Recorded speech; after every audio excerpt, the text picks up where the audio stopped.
The 1970s energy crisis creates new environmental technologies by Luke Hibscher. Before the energy crisis, electric cars went out of style because of cheaper and more mass-produced gas cars. During the time that the OPEC oil embargo was enacted, many people suffered and started to think that the crisis could mean the end of the American lifestyle. After the crisis ended, many new energy-saving inventions broke barriers.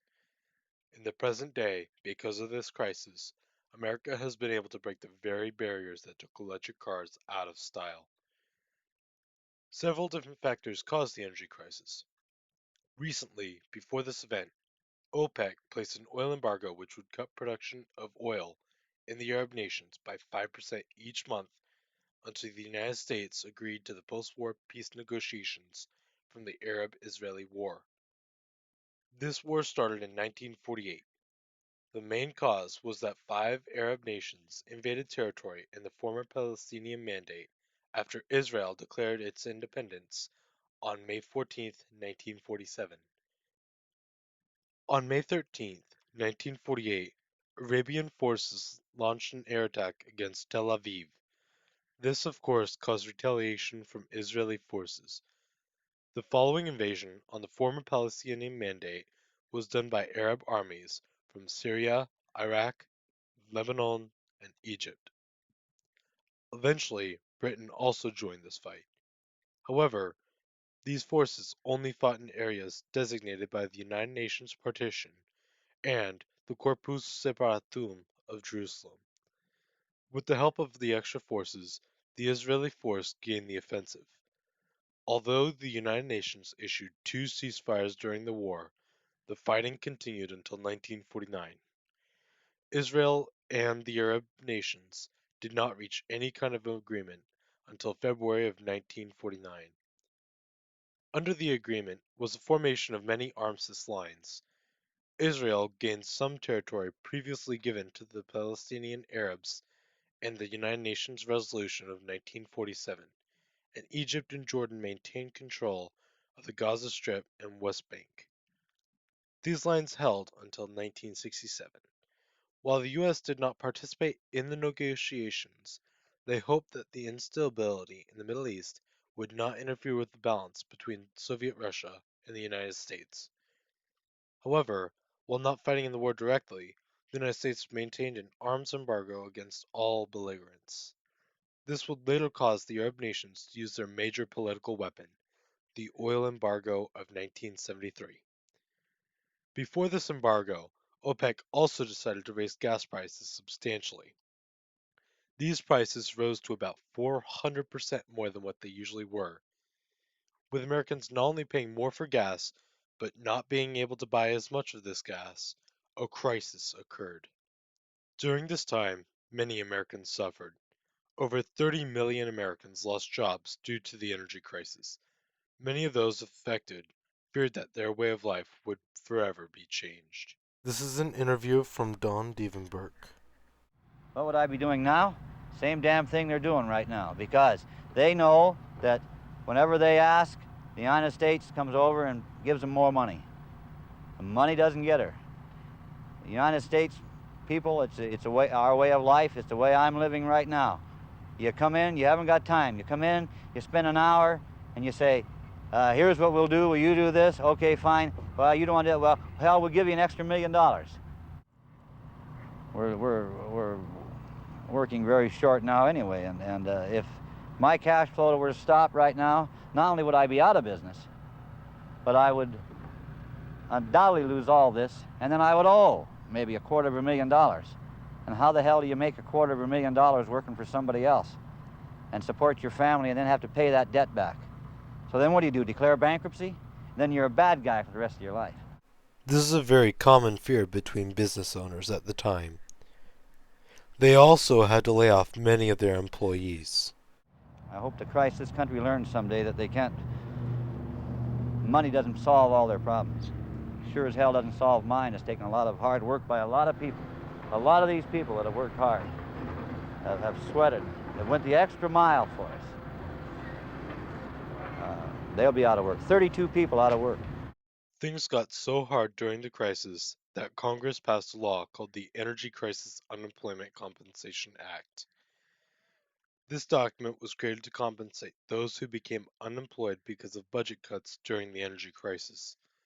Congress also took action to allow the President of the United States to call a meeting, saying, the President should, at the earliest practicable date, initiate steps to call for and sponsor a World Energy Crisis Conference of countries confronted with long-term energy needs which they cannot meet independently.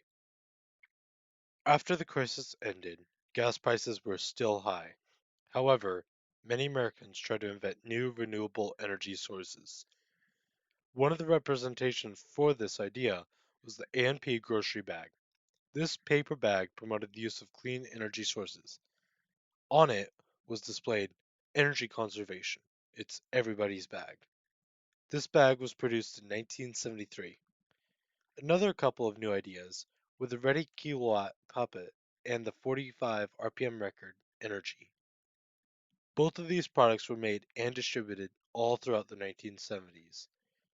However, with these new ideas came fear of big oil companies in the form of propaganda. One of the most popular posters that came from this was Trust Me by Doug Marlett.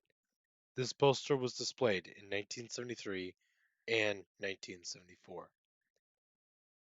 Long after the energy crisis, gas prices are still high.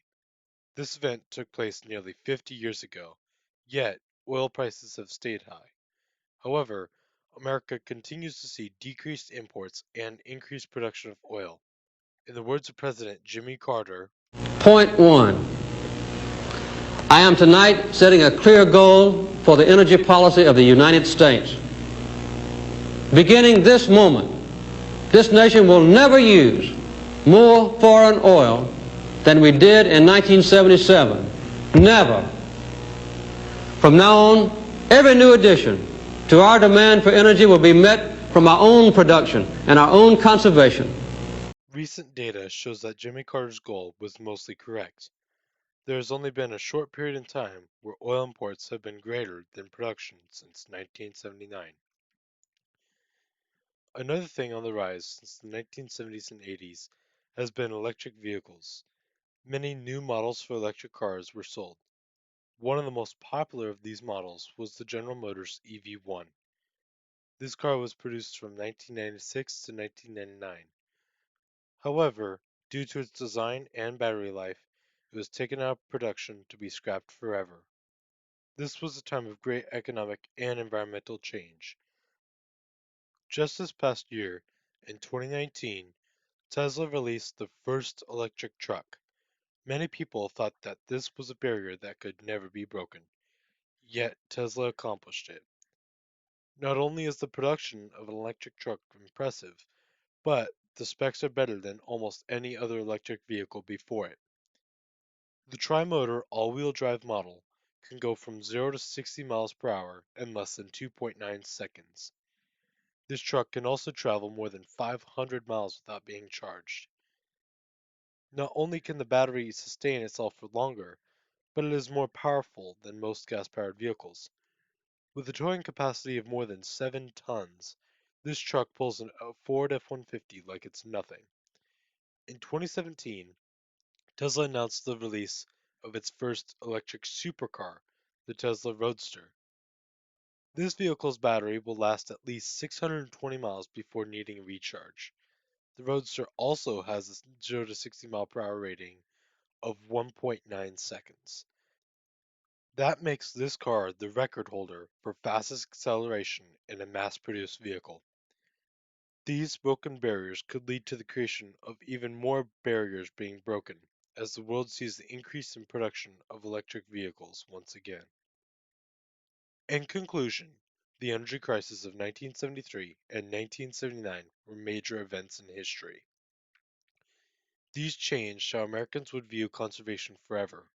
However, many people had to suffer before they came to certain realizations about the Earth. The biggest one of these realizations was that fuel supply is not unlimited.